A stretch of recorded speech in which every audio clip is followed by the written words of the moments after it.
করলে আপনার গরমের মধ্যে এই আলু ভর্তাটা করলে আপনার গরমের মধ্যে নষ্ট হবে না।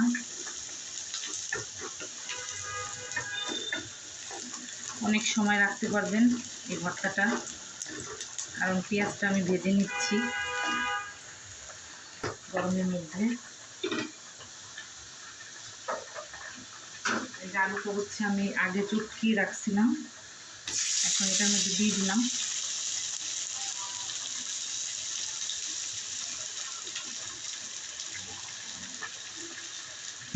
আর আমার আগের ভাজা মরিচ ছিল, শুকনা মরিচ আগে ভেজে রেখেছিলাম, ওইটা ছিঁড়ে দিয়ে দিচ্ছি।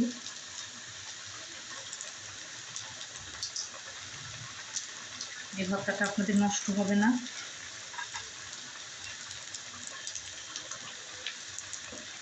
এখন একটু লবণ দিয়ে দিব।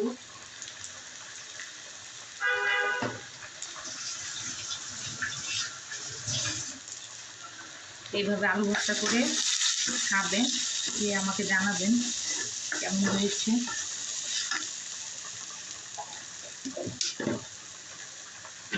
এখন একটু সরিষার তেল দিয়ে দিব।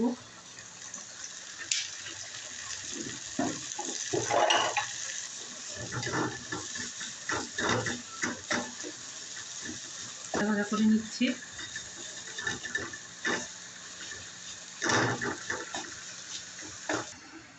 দেখেন আলু ভর্তার শেষ লুকটা দেখেন, হয়ে গেছে। এখন ফাইনালি লুক দেখেন কেমন হয়েছে।